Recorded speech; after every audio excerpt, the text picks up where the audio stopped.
Welcome to my class. আজকে আমরা structural geology এই পার্টটা দেখব। তো ফার্স্টে আসেন, স্ট্রাকচারাল জিওলজিতে আমরা কি কি টপিকস নিয়ে ডিসকাস করব। ফার্স্ট হচ্ছে introduction, causes of development of structure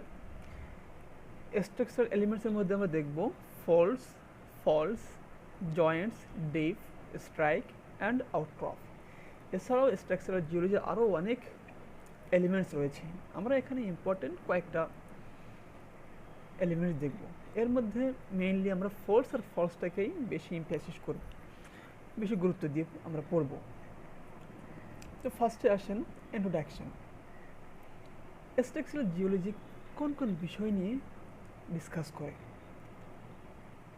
Structural geology is the study of factors such as origin, occurrence, classification and effects of various secondary structures like faults, joints, etc. which develop in rocks at the time of the formation. এখানে একটা জিনিস বলে না দরকার, আপনারা জানেন আমাদের সয়েলটা, natural যে সয়েলটা, এটা বিভিন্ন সময় ফর্মেশন হয়। এখান থেকে 50 বছর আগে আমার যে সয়েলের লেয়ারটা ছিল, 50 বছর পরে সেই লেয়ারটা ভিন্ন। বিভিন্নভাবে আমার সয়েলের লেয়ারটা ফর্মেশন হয়। আমাকে স্ট্রাকচারাল জিওলজির মধ্যে আমি দেখব এই যে ফর্মেশনের শেপ, টেক্সচারের উপর ডিপেন্ড করে এই যে ফলস, জয়েন্ট এগুলো হয়। এগুলোর অরিজিন, অকারেন্স, ক্লাসিফিকেশন অ্যান্ড ইফেক্টসটা আমরা দেখব। ফার্স্ট আসেন আউটক্রপ। আউটক্রপ কাকে বলা হয়? আউটক্রপ হচ্ছে any geological formation exposed on the surface is called an outcrop। মানে এই যে ফরমেশনের কথা বললাম, যে রক, সয়েল, এই যে ফরমেশনটা হয়, যে কোনো ধরনের জিওলজিক্যাল ফরমেশন যে এক্সপোজটা হবে সারফেসে, তাকেই বলা হবে আউটক্রপ। এই দেখেন একটা ফরমেশন, এই ফরমেশনটা যেটা সারফেসের উপর এক্সপোজড হবে সেটাকে বলা হবে আউটক্রপ। আপনি আসেন টাইপস অফ আউটক্রপস। আউটক্রপস মেনলি দুই প্রকার, একটা হচ্ছে ইনলিয়ার্স, একটা হচ্ছে আউটলিয়ার্স। ইনলিয়ার্সটা কি? ইনলিয়ার্সটা দেখেন যে এটা একটা oldest formation exposed on the surface. ভিতরের দিকে, বাইরের দিকে কি ইয়ংগেস্ট ফরমেশন, নতুন করে ফরমেশন শুরু হয়েছে। বাকি এটা অনেক ফরমেশন এক্সপোজড অন সারফেস। এটা এক প্রকার ডোম হতে পারে, ইনলেটটা ডোম হতে পারে, আউটলেটটা বেসিন হতে পারে। ডোম বেসিন সম্পর্কে আমরা এই স্লাইডের লাস্টের দিকে দেখব। এবার আসেন স্ট্রাইক কাকে বলা হয়। Strike refers to the direction in which a geological structure is present. The strike direction may be defined as the direction of the trace of the intersection between the bedding plane. এই যে আমি যে বললাম সয়েলের যে rock অথবা সয়েলের যে bed, যদি আপনি একটা হরিজন্টাল প্লেন দিয়ে কাটেন, ইন্টারসেক্ট করেন, এই যে ডিরেকশনটা, এই ডিরেকশনটা হচ্ছে স্ট্রাইক। এই যে ডিরেকশনটা, এটা হচ্ছে স্ট্রাইক।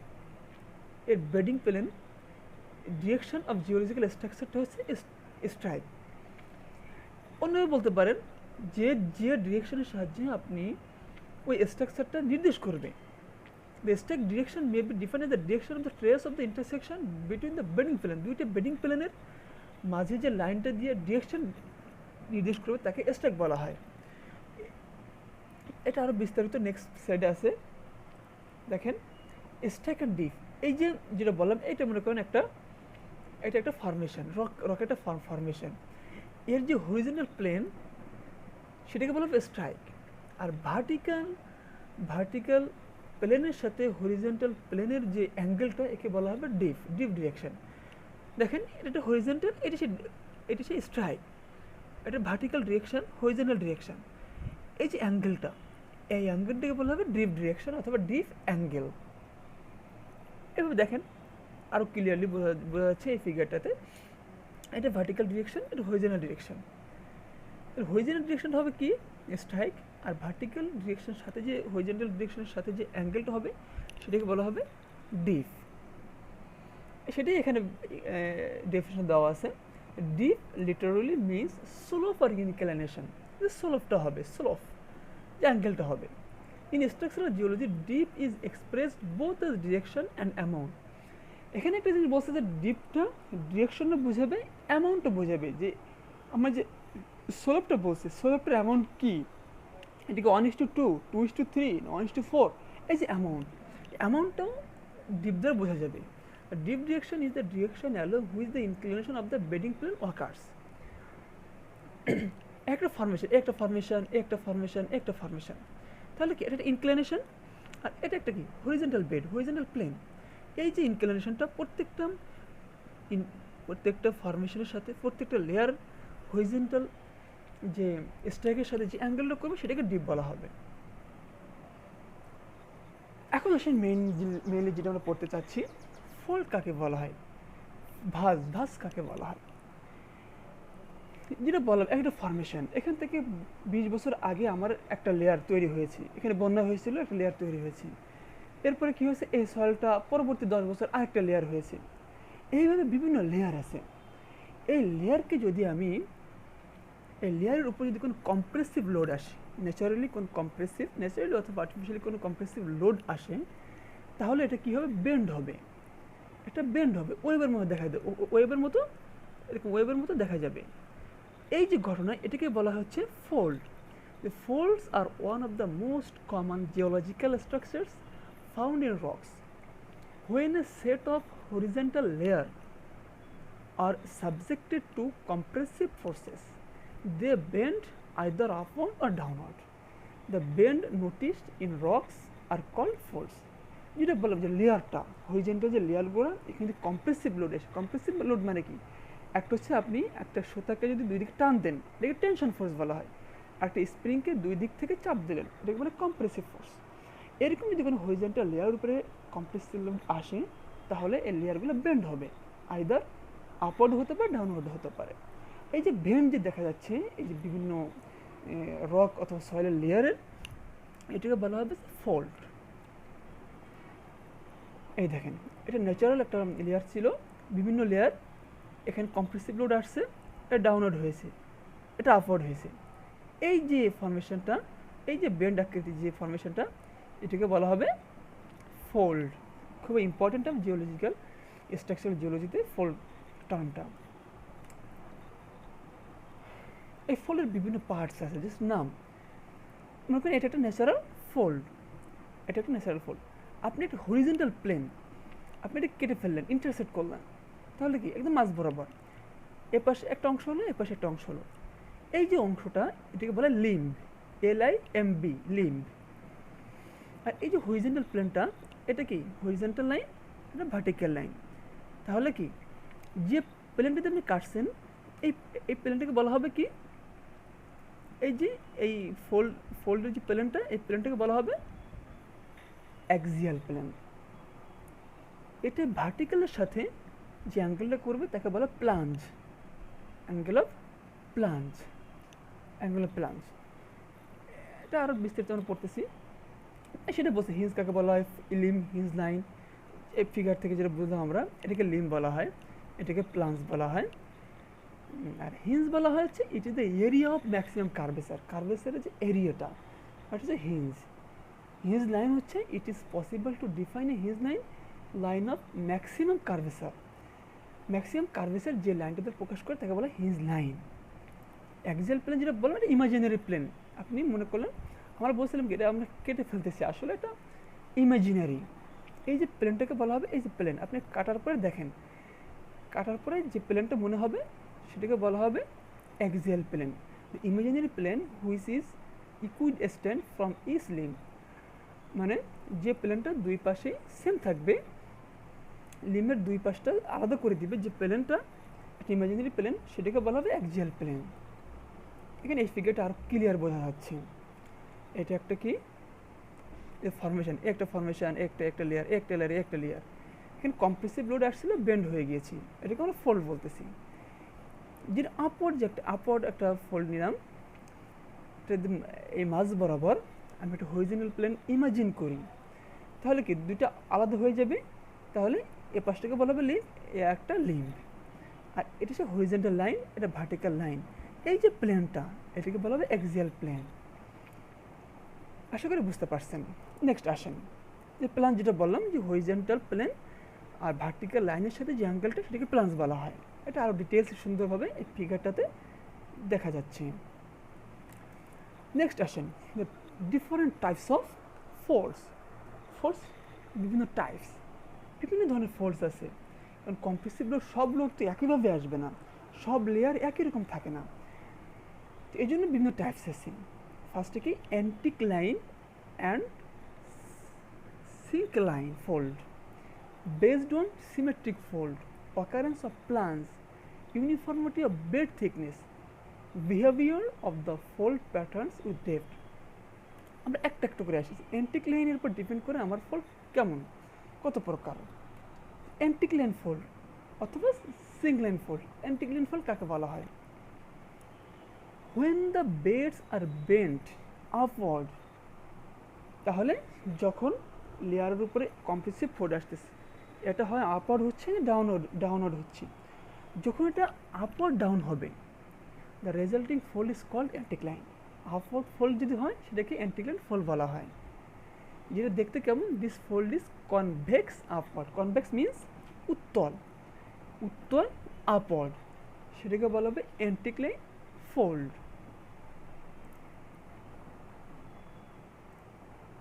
সিঙ্কলাইন কি? সিঙ্কলাইন হচ্ছে downward fold. Syncline is just opposite to anticline in its nature. একটা হচ্ছে দেখি আপওয়ার্ড আর একটা ডাউনওয়ার্ড। আপওয়ার্ডটাকে অ্যান্টিক্লাইন, ডাউনওয়ার্ডটাকে সিঙ্কলাইন ফোল্ড বলা হবে। এটা হচ্ছে কনভেক্স ডাউনওয়ার্ড, উত্তল দ্য ডাউনওয়ার্ড, উত্তল কনভেক্স আপওয়ার্ড। নেক্সট হচ্ছে যে এখানে ফিগারটা, এটা হচ্ছে ন্যাচারাল একটা রক লেয়ার। এই যে এটা কি অ্যান্টিক্লাইন ফোল্ড আর এটা ডাউনওয়ার্ড ফোল্ড। এবার আসেন সিমেট্রিক ফোল্ড কাকে বলা হয়? when the axial plane divides a fold into two equal half, যে যখন একটা অ্যাক্সিয়াল প্লেন একটা ফোল্ডকে ইকুয়ালি দুভাগ করে দিবে তাকে বলা হবে সিমেট্রিক লাইন। অ্যাসিমেট্রিক্যাল এটা সমান না হতে পারে। ফিগারে আসেন, এই দেখেন যদি আমি এটা অ্যাক্সিয়াল প্লেন, এ পাশে সেম এ পাশে সেম অর্ধেক। আপনি এখানে একটা অরিজিনাল প্লেন দেন, দুই পাশে সেম থাকবে ম্যাগনিটিউড ডিরেকশন, এটাকে বলা হবে সিমেট্রিক ফোল্ড। অ্যাসিমেট্রিক ফোল্ড যে কি সেম হবে না, সেম অ্যামাউন্টের হবে না। আপনি যদি এখানে একটা হরিজন্টাল প্লেন ইমাজিন করেন তাহলে দুই পাশে একই পরিমাণ, একই ডিরেকশন, একই ম্যাগনিটিউডের ফোল্ড আমরা পাবো না, এটাকে বলা হবে অ্যাসিমেট্রিক্যাল ফোল্ডস। ওভারটার্ন ফোল্ডস কাকে বলা হয়? টোটালি আলাদা হয়ে যাবে। এই যে আপওয়ার্ড ফোল্ড যেটা অ্যান্টিক্লাইন বলতেছেন আমরা, এটা টোটালি মানে উল্টা হয়ে যাবে, দেখছেন? এটা হচ্ছে আপওয়ার্ড, এটা ডাউনওয়ার্ড, এটাকে বলা হবে ওভারটার্ন ফোল্ডস। এই ধরনের এই শেপের উপরে আরও বিভিন্ন ফোল্ড আছে, আমরা একটু দেখে নিব। যে ওপেন অ্যান্ড ক্লোজ ফোল্ড, দেখেন ওপেন ফোল্ড, ক্লোজ ফোল্ড, শেপের উপর ডিপেন্ড করতেছে। আইসোলিনাল ফোল্ডস এই শেপের উপর ডিপেন্ড করবে। প্লাঞ্জিং অ্যান্ড নন প্লাঞ্জিং ফোল্ডস এটার উপর ডিপেন্ড করবে, একটু দেখবো আমরা। এখন ডোমস আর বেসিন যেটা বলেছিলাম, যে ডোমস আর বেসিন কাকে বলা হয়? আমরা ফিগারটা একদম প্রথমে দেখেছিলাম, বলছিলাম লাস্টের দিকে বিস্তারিত করবো। ডোমস মানে কি? গম্বুজ। বেসিন মানে বেসিন, গাবলা টাইপের। Usually a fold will have to distinct limb, যেটা আমরা বললাম যে দুই পাশে দুইটা লিম্ব থাকে generally, but some folds do not have any such specific limb. এটা কেমন মনে হয়? লোকালি আপওয়ার্ড ডাউনওয়ার্ড মনে হয়। এই যে locally appear pushed upward down, এই যে শেপটা, একটাকে ডোম বলা হয়, একটাকে বেসিন বলা হয়। কোনটাকে ডোম কোনটাকে বেসিন বলা হয় দেখেন আমরা ফিগারে ক্লিয়ার দেখব। ফিগারে এই যে structural dome, oldest formation exposed on the surface, youngest formation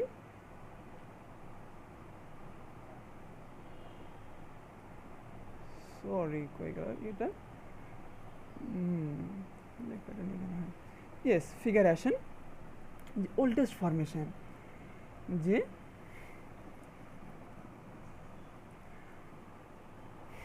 concave domes আর concave convex upward.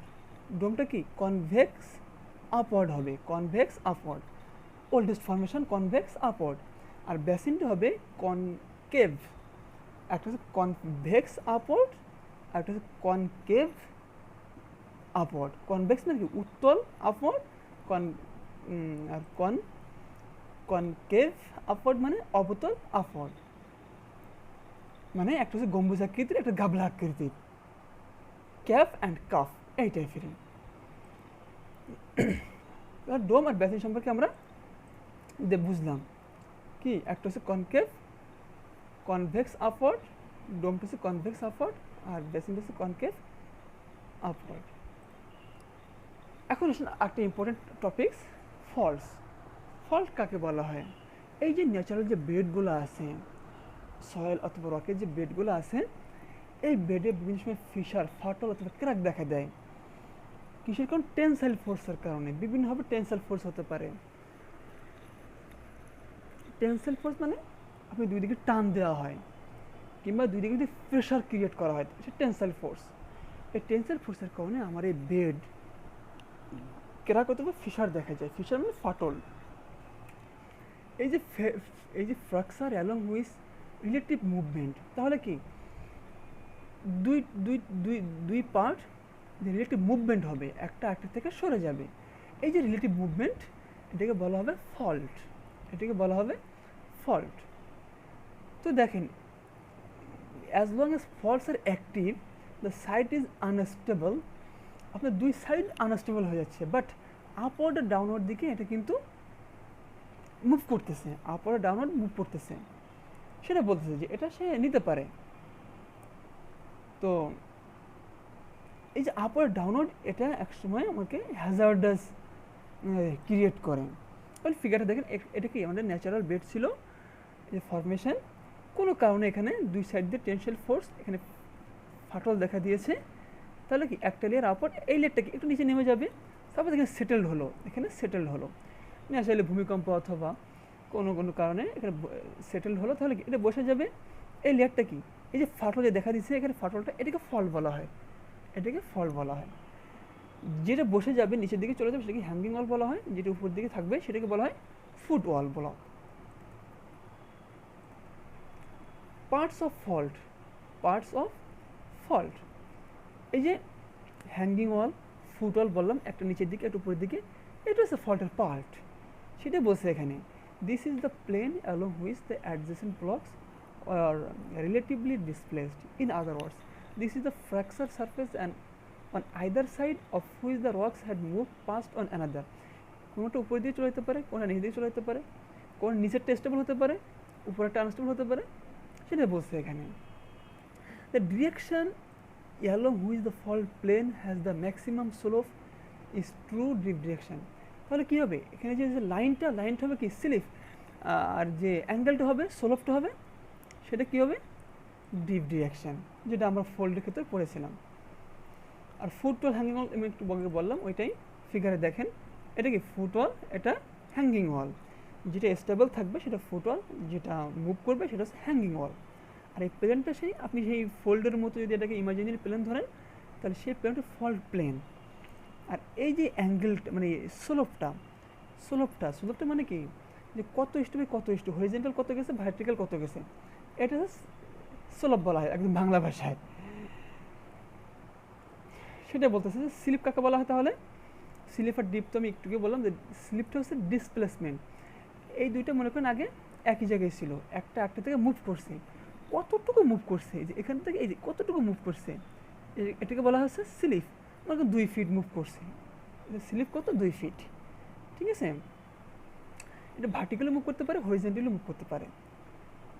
হিভ and throw, vertical ডিসপ্লেসমেন্টকে heap বলা হয়, আর হরিজেন্টাল ডিসপ্লেসমেন্টকে এই যে হরিজেন্টাল কম্পাউন্ড ডিসপ্লেসমেন্ট হিপ বলা হয়, আর ভার্টিক্যাল ডিসপ্লেসমেন্টকে থ্রো বলা হয়। দেখেন একটা কি হরিজেন্টালি ভার্টিক্যালি মুভ করছে, হরিজেন্টালি মুভ করছে এই ফিগারটার সাহায্যে। তাহলে তাহলে হরিজেন্টাল কম্পোনেন্ট যদি হরিজেন্টালি দূরে সরে যায়, যে পরিমাণ সরে যাচ্ছে তাকে বলা হবে হচ্ছে হিভ, আর ভার্টিক্যালি যে পরিমাণ ডিসপ্লেস হচ্ছে তাকে বলা হবে থ্রো। ফল্টের মধ্যে ফল্টের বিভিন্ন টাইপস আছে, normal and reverse fault, horst and graben faults, strike slip faults, dip slip faults, oblique slip faults. আমরা একটু আসি একবারে নর্মাল। নর্মালি মনে করেন এখানে সেটেল হয়েছে, নর্মালি এই লেয়ারটা নেমে গেল, এটা নর্মাল ফল্ট বলা হবে, নর্মাল ফল্ট বলা হবে। রিভার্স ফল্ট দুইটাই মুভ করতেছে, হ্যাঙ্গিং হলটা উপর দিকে চলে যাচ্ছে, ফুট হলটা স্টেবল, রিভার্স ফল্ট বলা হবে। হোর্স অ্যান্ড গার্ভেন ফল্টস, এই দেখেন যদি দুই মাছ থেকে নিচে নেমে যায় তাহলে এটাকে বলা হবে horst and graben faults. Strike and slip faults, vertical displacement হচ্ছে, হরিজেন্টাল ডিসপ্লেসমেন্ট হচ্ছে, সেটাকে বলা হবে strike slip faults. Dip slip faults, দেখেন ভার্টিক্যাল ডিসপ্লেসমেন্ট হচ্ছে শুধু অনলি, কোনো হরিজেন্টাল ডিসপ্লেসমেন্ট হচ্ছে না, তাকে বলা হবে হচ্ছে ডিপ স্লিপ ফল্টস। আচ্ছা স্ট্রাইক স্লিপ ফল্ট আর ভুল হয়ে গেছে, স্ট্রাইক স্লিপ ফল্ট হচ্ছে হরিজেন্টাল ডিসপ্লেসমেন্ট হবে, ভার্টিক্যাল ডিসপ্লেসমেন্ট হবে না, সেটাকে স্ট্রাইক স্লিপ ফল্ট বলা হবে।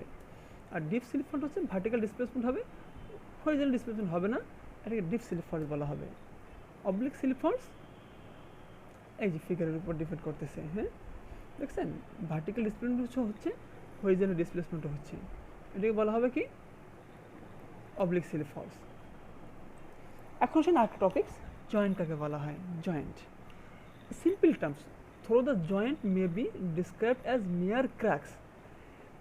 ক্র্যাকটা কি, ফল্ট কি দুইটা বেডকে একদম আলাদা করে ফেলবে, আর জয়েন্টটা এক ধরনের ক্র্যাক, জয়েন্টটা এক ধরনের ক্র্যাক, বাকি এটা পুরো প্লেটকে দুইটা বেডকে আলাদা করে দিবে যে ক্র্যাকের মাধ্যমে, সেটাকে জয়েন্ট বলা হবে। ফিগারে আসেন, এই দেখেন জয়েন্ট, এটাকে এটা ক্র্যাকের মতোই, একদম সিম্পল একটা ক্র্যাকের মতো, বাট দুইটা আলাদা হয়ে গেছে, ফল্টটা টোটালি আলাদা হয়ে গেছে। It is a difference. জয়েন্টের ইফেক্টটা কী, এই জয়েন্টের মাধ্যমে আমার এই বেডকে বিভিন্ন টুকরা টুকরা করে ফেলে, বিভিন্ন পিস করে ফেলে আমার বেডকে, সয়েল বেড অথবা রক বেডকে। সেটা বলছে যে from the civil engineering point of view, joints are important because they split the rocks into a number of pieces which in turn reduce the competence of rock mass. বিশাল আকারের একটা rock আছে, আপনি যদি এর কয়েক পিস হয়ে যায়, জয়েন্ট দেখা যায়, ক্র্যাক দেখা দেয়, তাহলে কি এর ফোর্স, এর মাস্ট, ওয়েদার সব কিছু কমে যাবে, ক্ষয় হওয়াটা সহজ হয়ে যাবে। সেটা বলছে susceptible to quickly decay and weathering, যদি পিস হয় তাহলে দ্রুত ক্ষয় হবে কিংবা আদার্স ওয়েদারিং দেখা দিবে। এখন টেকটনিক প্লেট কাকে বলা হয়। Tectonic plate, it is a figure. A tectonic plate, also called lithospheric plate, is a massive irregularly shaped slab of solid rock, generally composed of both continental and ocean lithosphere. তার tectonic plate কি, বিশাল আকারের একটা মাস হবে, বিশাল সয়েলের layer হবে, বিশাল rock হবে, irregular shape হতে পারে, সেটাকে বলা হয় টেকটনিক প্লেট। এটা ওয়ার্ল্ডের বিভিন্ন মহাদেশে বিভিন্ন রকম টেকটনিক প্লেট আছে। এটা এনভায়রনমেন্ট উপর ডিপেন্ড করে, একটা এরিয়ার উপর ডিপেন্ড করে যে আমার টেকটনিক প্লেটের যে লেয়ারগুলো আছে তার নেচারটা কেমন হবে। যেমন দেখেন Pacific and Antarctic plates R among the largest tectonic plate in the world.